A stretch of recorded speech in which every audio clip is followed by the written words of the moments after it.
পার্বত্য চট্টগ্রামের সম্ভাবনা ও চ্যালেঞ্জ সচেতনতা ও সম্পৃক্ততা বিষয়ক সেমিনার অনুষ্ঠিত হয়েছে। শনিবার সকালে রাজশাহী বিশ্ববিদ্যালয়ের সিনেট ভবনে এই সেমিনারের আয়োজন করে সিএইচটি রিসার্চ ফাউন্ডেশন।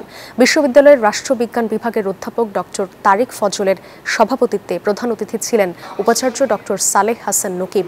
মূল প্রবন্ধ উপস্থাপন করেন সিনিয়র সাংবাদিক ও গবেষক সর্দার আব্দুর রহমান।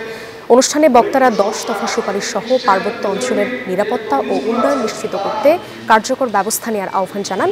সেই সাথে পাহাড়ি বাঙালি বিভাজন দূর করে সবাইকে বাংলাদেশি হিসেবে ঐক্যবদ্ধভাবে কাজ করার আহ্বানও জানান।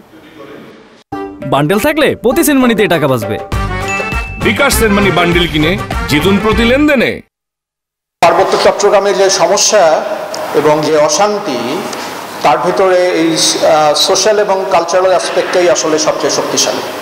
এবং এই ফল্ট লাইনগুলো যখন থাকে তখন তার ভিতরে রাজনীতি এবং আন্তর্জাতিক রাজনীতি ঢুকে পড়ে। কিন্তু আমি মনে করি যে সাংস্কৃতিক এবং সামাজিক যে দৃষ্টিকোণ, সেই জায়গায় যদি স্বচ্ছতা থাকে তাহলে ওই রাজনৈতিক বিশৃঙ্খলা অথবা আন্তর্জাতিক রাজনীতি সেভাবে এখানে ইন্টারফেয়ার করতে পারে না।